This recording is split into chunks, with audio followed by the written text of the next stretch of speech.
guys, I feel really fancy. I have a new tripod attachment and a professional microphone. It's happening. It's all happening. Hello and welcome to the Plies and Hellhounds channel. I am your human host, Gabby. You can find me everywhere online as Gabigailss and on my hand-dyed yarn at Plies and Hellhounds and pliesandhellhounds.com. Thank you so much for joining us today. I am here to give you a crafting and reading update because I finally have some crafting that I can actually show you. I've been doing a lot of test knits recently that have been super secret, so I have almost finished all of those, and now I can show you the things that I'm working on, and I'm super excited. Yeah, I'm excited to kind of get back into like the old swing of things type of video. So without further ado, let us get into it. Let's start off with what I am wearing. I am wearing the Pine Creek Crop by Samantha Guerin Designs in my hand-dyed yarn, Old London, on my Selkie base, which is a non-superwash merino and silk fingering weight. I'll stand up. And yeah, I love it to death. I'm going to make more, and I believe she's got another crop top in the works that I cannot wait to get my hands on. And my battery is going to die. I've spent all morning trying to set this up, and I didn't even charge my camera battery. This is going to be a good one. Maybe, probably not. This might just be pure chaos. So yeah, let's grab a drink of whatever you want. I have coffee, and let's get into some knitting. My coffee is right next to the microphone, so I'm hoping you can't just hear like all the bubbles from the foam fizzing. I have two finished objects for you. We have a gaggle of friends who are all expecting between like July and September. I don't even remember all of them anymore. I have to like find, I'm just waiting for all like the baby shower invitations to come in so I can remember who's who. But I started a couple things for the first baby shower that's coming up in June, and I don't think any of these people watch the podcast, so as I'm knitting these things, I can show you. I'm just not going to tell you who they're for. Win-win. So the first thing I did was, I don't know any of the names of these, the Tin Can Knits Bonnet thing. I did the 0 to 3 month size, maybe 3 to 6 month size. The baby is due in August, so I think I did the 3 to 6 month side, and I did this out of some scraps of my my Ravishing colorway on my PolDK base, which is 100% superwash Pullover. And yeah, it's super cute. I knit this up in like a day. It's super fast, and it used up the perfect amount of scraps that I had left over from my Enchanted Forest pullover. I actually think this is the second hat I've knit out of that leftover, so it is now complete. And I have washed and blocked it, but then our Roomba Marvin, I forgot to turn him off for the day, and he attacked my blocked knits. So I am going to wash and block these again because they were dragged around my entire house by my vacuum cleaner. The second thing that I have almost finished, I need to get buttons for this, is the Little Sister Onesie Romper by PetitKnits, I believe. I have to double check on that. And this definitely got dragged around by Marvin. He caught onto the little straps and it got stuck in his thing. So I am going to be washing and blocking this again. I think I'm going to do it after I get the buttons. No, I have to dig into my button stash and see. I'm just going to get like little cute white plastic ones or maybe silver ones. And this is a sock blank. My friend Lauren dyed, who is Color Wheel Yarns, for one of our advent calendars that we make for each other usually every year. This past year we did not because life. And I did not use a ton of yarn, so I definitely have enough to make at least one more of these, which I might do. And my plan for this set is to pull colors from this sock blank. So like we have these little baby red speckles in here. So I've got the red bonnet to match, and I think I'm also going to make a sweet pea dress out of some, there's a train. We don't get that many trains in Bristol, but apparently now we do. I'm going to make a sweet pea dress out of some leftover Rodney on my iron base and some self-striping. I think it's a Hogwarts self-striping. I think it's Biscot yarns. I have the cake somewhere. It's in a bag. And I'm going to do some gray socks by Hey Sister Yarn, I think is who designed like the perfect baby sock pattern. I will leave links to all of these in the doobly-doo because I did not check a single thing before I started recording. Yeah, so that's my plan. So everything's going to coordinate, and then I will know whose gifts are whose. So these are my finished objects. I have finished objects I can show you. And I'm now realizing I kind of have like a color theme going on for this episode, so oops. Moving on to works in progress, I have shared a couple of these on Instagram on my Plies and Hellhounds account, and I'm super excited for them.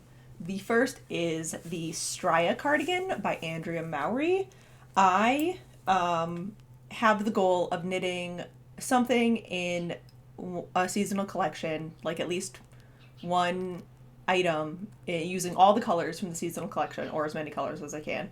So I have 2 shawls and a sweater so far, so I wanted to do another cardigan. So I am knitting the Stria cardigan out of my new spring finals collection, and I love it so much. It's like a fisherman's rib kind of pattern, so it's not the fastest cardigan, as you can see, but it is so squishy and satisfying, and like it just gives you you have to pay attention enough to keep you interested, but every wrong side row is just knits, so there's minimal purling in this.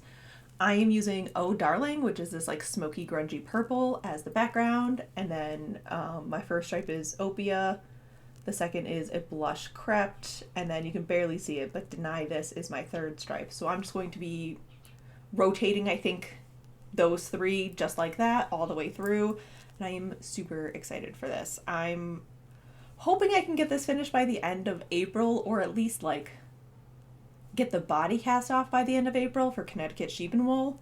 We'll see on that. I have a ton of stuff I have to knit in like the next month, but I am just really enjoying working on this. I did not grab them. I should grab them. I am using the new, I don't know if they're new, but they're new to me, Mindful Needles by Knitter's Pride. The pattern calls for a US 2. I'm using a 2.5 because that's what I have, and I'm knitting the second size, which would give you a 36-inch bust. So this is probably going to give like a 37, 38-inch bust, but I kind of want like a big oversized, not a huge oversized, but like an oversized cardigan for spring. I have a 30-inch bust, so I'm going to have a ton of positive ease just with, that's how measurements work. I'm loving the needles. They have the swivel cable. You can kind of see what the word's going. And they do just have these, I think they're hilarious. They just, each needle says something different. So like this size says explore, some size says create or breathe or inspire. So I think it's hilarious and I love it. Yeah, I've only been working on this for a couple days, but I am thoroughly enjoying every time I pick it up. And I've got a little Woolen Forest Crow stitch mark or progress keeper on there. And that is it for the knitting that I can show you, but I do have some crochet.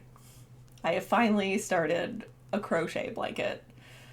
It's only taken me a billion years, but here I am, slowly remembering how to do this. Did I look up the name of this crochet blanket before I started recording? Absolutely not. No, I think it's called the Modern Striped blanket, Modern Moss Stitch blanket. It will be on the screen. But I am crocheting this out of the full moon colors that I did last year as my like monthly club kind of thing, like a club in the sense that it came out once a month, but not a like secret color club. You knew the color before it came out. Collection, full moon collection. I don't know, but I chained this on. Oh, there's so many ends. There's so many, and I am doing I'm I know how to talk. I'm crocheting this with DK weight yarn or holding my fingering weight yarn double because I just kind of like ran out of one of the bases, so then I decided to just use DK weight, and I am using a USJ 6mm hook. It's just one of those Susan Bates ones that I found in my crafting area. I have been tempted to get like a really nice wooden one or like the ergonomic ones, but I'm just not crocheting that much to justify the purchase of one. That might change. We'll see how impulsive I feel this spring. But I'm this far along. I think I chained 250 stitches across. I wanted it to be a decent sized blanket. It will basically like, I wanted it to be big enough that I can use it comfortably and Jake can use it comfortably. I don't think we would both fit underneath this. I also haven't like it may be like a queen size or full size. Maybe it's a full size. I have no idea. I haven't brought it upstairs to lay it across our bed to see, but color. Oh God, and I'm a mess. Good thing about crochet is you can't really rip it out. So January was Ice Moon, and then I'm using Blood Moon as the contrast because it's also moon. Duh. And then February is Storm Moon. March, Crow Moon, and now I'm in April, which is Pink Moon, and I am just about to add the first contrast stripe, so I'm almost done with Pink Moon. I don't have a time limit on this, but I would like this done before the end of summer, just because I think it's going to be it's a really good relaxing knit, and like, not knit, crochet. I'm like, I don't need to look at it anymore to work on it. It's kind of just become like while I'm playing with the dog's crochet, because I can put it down and pick it up easily, and it's crochet, so if I lose a couple stitches, it's no big deal because you're just dealing with the one loop.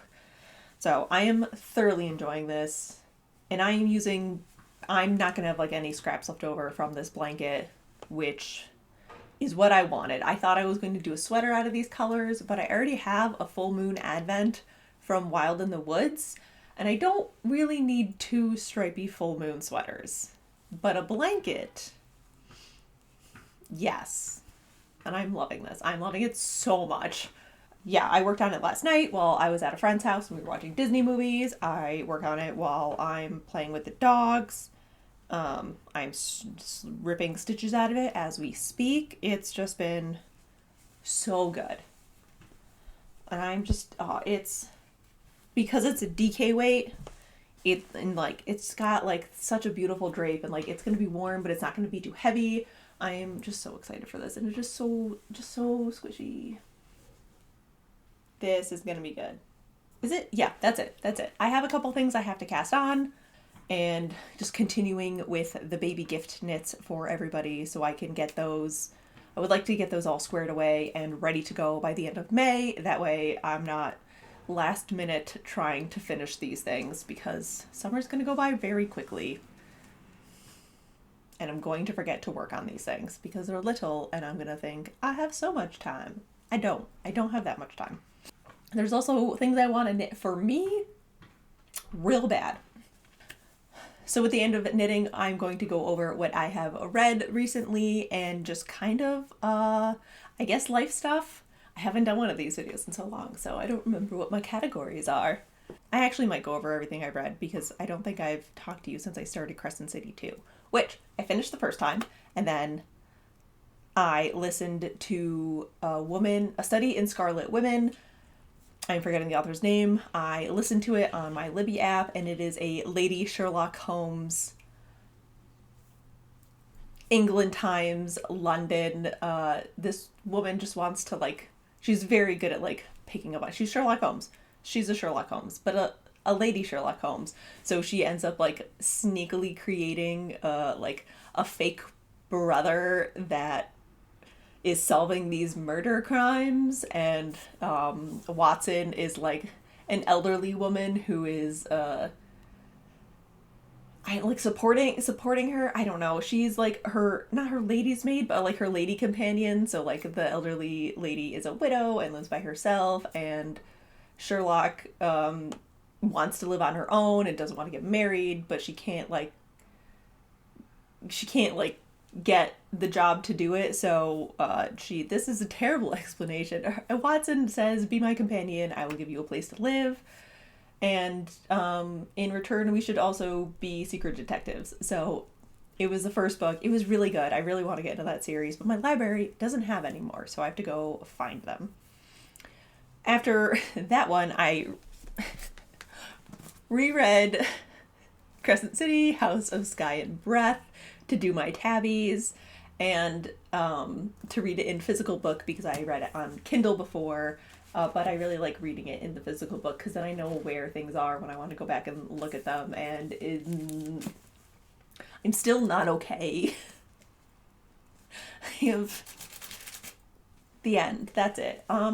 Yeah, I just Rune. No thoughts. Just Rune Danon, Crown Prince of the Valbaran Fae. The end. I have so many theories. And like a third of them are super unhinged, but at this point I think they're also plausible. But like, and then, so that's that, because I don't want to give any spoilers, because I know this is like a honker of a book. So it could take people a little while to get through it, which is fine. It's just, I do have some yarn color ideas inspired by this that are not spoilers.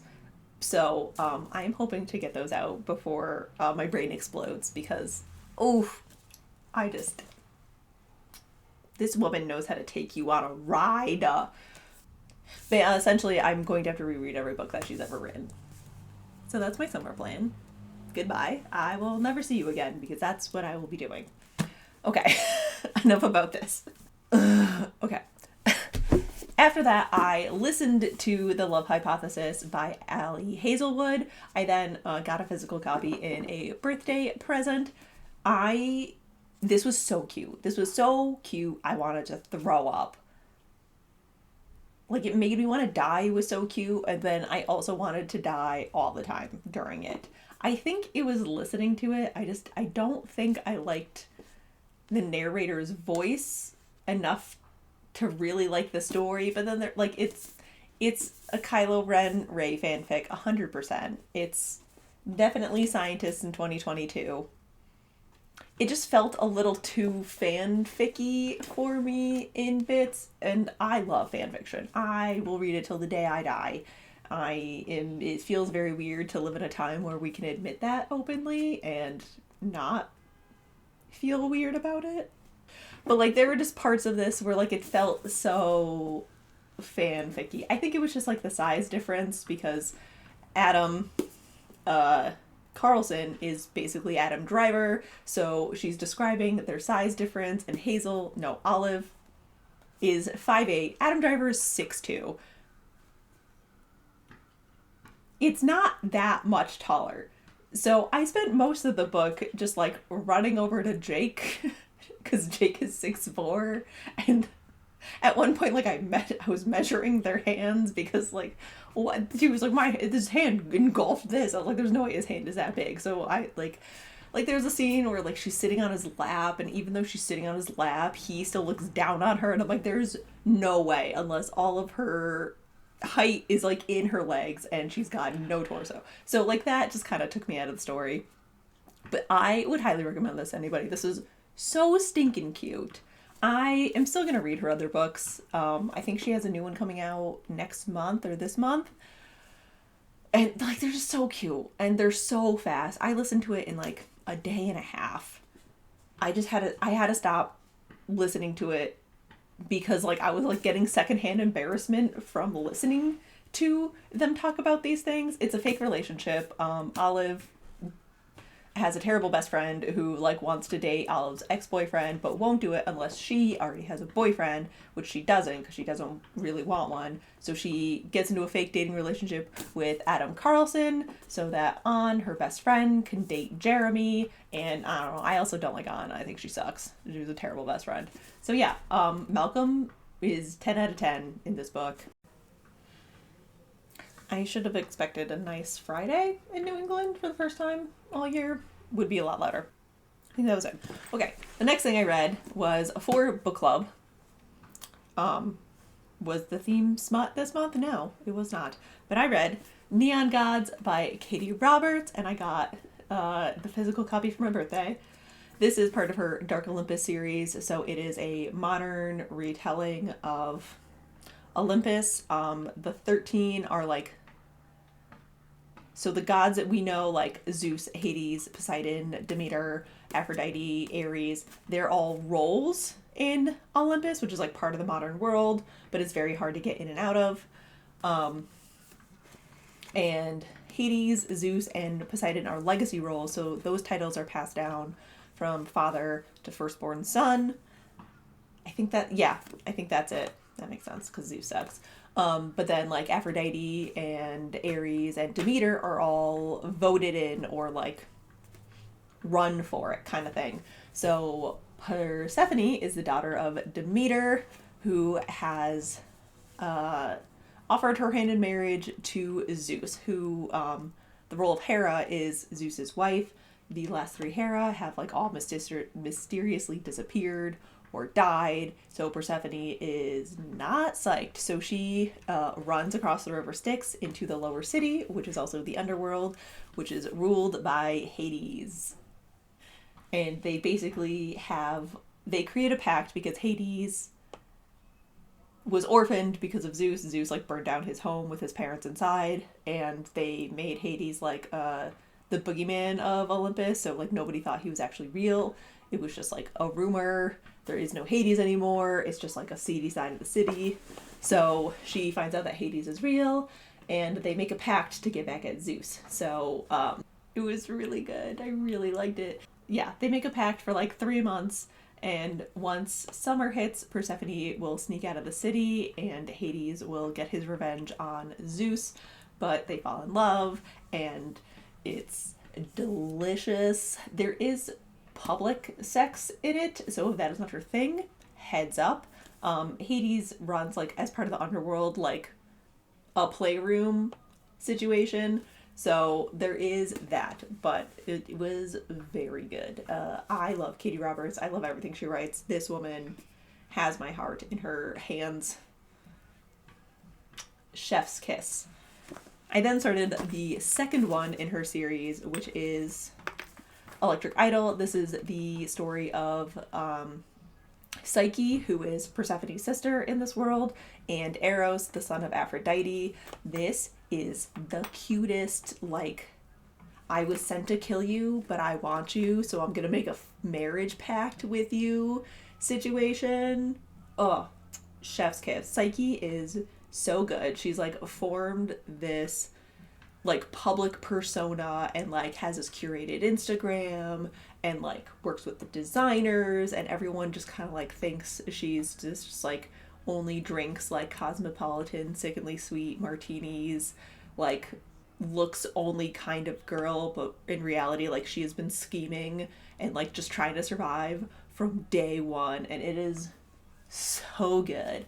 If like this is too much for you, I would recommend this. This is very cute. Eros is just the hottest murder dummy you ever did see, with curly blonde hair and so many mommy issues. 10 out of 10. I'm not done yet. I'm almost done. I should finish this tonight. I know she's doing more. I think the next one is Helen, which is now the sister to Zeus. Is it Helen? I think it's Helen, Achilles, and Patroclus. And I'm so excited. She also has her Wicked Villain series, which is all like the Disney villains, which is Chef's Kiss so good. And like she's got so much. She has so many. There is definitely something for you if you like smut by Katie Roberts. I love these so much. I'm definitely going to continue getting the series, and I think I'm going to get the Wicked Villain series as well. I listen to them, but I kind of want them. I'm really sad I missed the Kickstarter for them. My neighbors are playing music out of their cars. I think they're washing their cars again. Yeah, my mic is picking that up. I'm gonna get copyrighted by background music. And yeah, that I guess the rest of this is like life stuff and whatnot, and not a lot has been going on. I was sick for most of March. Not the pandemic sick, just a cold. I knew the first like cold was gonna knock me out because I haven't been sick since like 2019, but it took me out for like 11 days. But I did have a lovely birthday. We went to go see Coheed and Cambria, like rock punk band from 2005. Jake got me a fancy professional microphone, and amongst a bag of jelly beans and a Barnes & Noble gift card, which I'm very excited to use, I got I mentioned them before, the Knitter's Pride Mindful Collection needles. I got the set from US 2.5 to US 8, and it comes in this little case. I think my mom bought it off yarn.com. That's the link I sent her, and she usually just follows the link because she wasn't sure how to find it. And it comes with the needles, the swivel cables, the fixed cables, and all the cables have inch markers on them. There you go, you can kind of see them there. So you can like measure your knitting while you're going. I'm really enjoying these. I have broken like 4 cables in the past couple of months, so it's really just, it was time to update my set, honestly. And I think I'm going to get more of this was swivel cables because they are Knitter's Pride. I can use my other tips on these cables, which is very handy. I did also get a circular sock machine for my birthday. I will be putting video in it here because I'm not really sure how to like show it off while sitting here. This is 3D printed. A friend of ours 3D printed this for me. He did tell me and like ask if I would use this if he printed it, and the answer was absolutely yes. I'm still figuring out how to use it, and Jake and I are going to be like building a okay, sock machine. I will leave the link that Joe sent me for what he used to print it, if you have a 3D printer or somebody who does have a 3D printer that you can use. And yeah, I have only managed to successfully almost get a single round of knits in it. I'm going to play with it tonight. I just need like a good couple of hours to sit down with it. So I'm hoping next month I will be able to show you some sock tubes that I've done and really get to play around with it. I am so excited. Jake and I are going to take a like TV dinner table and drill a hole in it. That way it's on like a sturdier stand, because right now it's on a stand, but there's nowhere for like the sock to go. It's very low to the table. But I think if I have like a set place for it, it will be good. Does that make sense? I don't know. I will record the whole thing when I get to that point. Yeah, and that was March. Mostly being sick, and then birthday things. April is probably going to be pretty crazy. We do have Connecticut Sheep and Wool coming up in North Haven, Connecticut. I didn't put my rings back on. Yeah, Connecticut Sheep and Wool is in North Haven this year instead of Tolland, and we are vending at that, and it's the first time in 2 years that it's going to be in person, so we're just preparing for that and just, you know, getting back into the swing of things with shows and updates. And I think we're actually going to make it down to Nashville this year for SSK. As far as I know, that is happening in person, so I'm super excited for that. Jake and I haven't had a trip since the first attempt at a honeymoon. Yeah, we haven't gone on a trip together. That wasn't like work related. We went to his work conference, but like we did not choose that place. That was chosen for us. So I'm very excited for that, and we'll keep you updated as things progress. Life. I had to do a big clear out of my plants. It was a very rough winter, and a lot of them did not survive it. I just was not taking care of them the way that I should have been. So I did do a plant clear out, and I am trying to revive the ones that are barely holding on. I have like a Swiss cheese plant with like 1 leaf left. He's trying, and like I have a black waffle plant, which is looking real gangly. My fiddle leaf egg is thriving though, so she is living her best life. What else have we been up to? A lot of reading. I started doing like YouTube University Procreate lessons, so I'm trying to get back into drawing, and I want to get back into spinning. I have a ton of like natural fibers literally just like tucked into random corners in this nook, and I really want to, I really want to get spinning. I think spring and summer is a big spinning time for me, so I'm feeling the bug come back. I really want to redo my office, so I've been like plotting out what I want to do. I kind of want to build it on The Sims. I think if I do an office redo, I'm definitely going to record it. It's not going to be like the end goal because we're not going to be in this apartment forever, and we can't, I don't think we can. At this point, we cannot paint or put in, like, change the wall color. So like my dream of like a dark forest, green, dark wooded tavern mystery library office is not going to happen because I will have these color walls. But if I want to like update my desk, I want to get a better like a new monitor for editing photos to make sure that everything is as like true to color as they possibly can be. My MacBook is really good, but you can't, like, I would like something I can calibrate and like update that. I want to get a standing desk. I want to not have like I want to update the yarn storage. I want to work on like a new work table because right now I just have a folding table that if I pull too hard while winding yarn, it topples over, and it's just, I just want to like update things from like the weird temporary solutions that I've been acquiring while the business has been growing into something that is like sturdier and going to last me a long time. So yeah, that's been a lot of my brain. I do want to like rearrange this nook.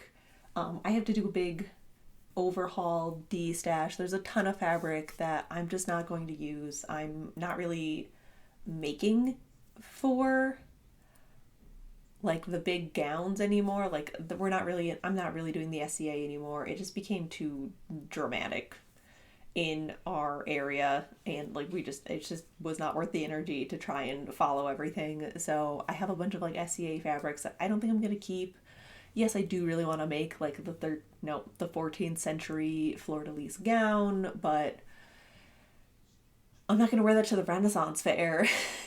Even if we do go in the winter, it's gonna be way too hot. So I'm just debating if I want to like, if I make it into a video, does that justify owning or storing a giant 14th century fur-lined gown? As of right now, all my SCA stuff is still in boxes. I haven't even unpacked them from the move last year.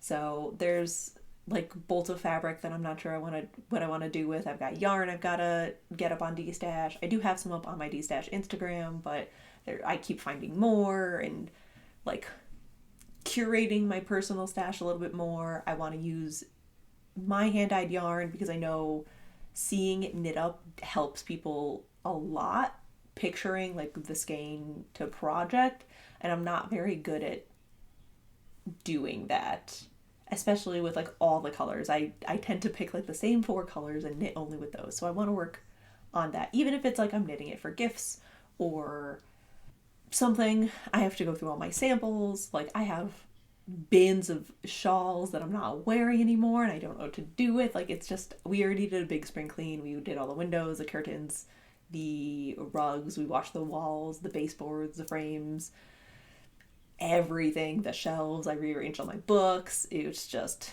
I'm in cleaning mode. I'm in spring cleaning, purging mode. So that's what I've been up to. It like feels really good, but also super fun to be doing one of these videos again. I do have some other like single project video ideas for the future, one of which is going to involve my enamel pin collection because I really want to display that. And that's, I think that's it for now. With that, thank you so much for watching. If you like this video and feel like sticking around, feel free to subscribe. We put out almost 3 videos a month. You can follow me everywhere online as Gabigailss and Plies and Hellhounds. And again, all my hand-dyed yarn is at pliesandhellhounds.com. And I will see you in the next video. Goodbye.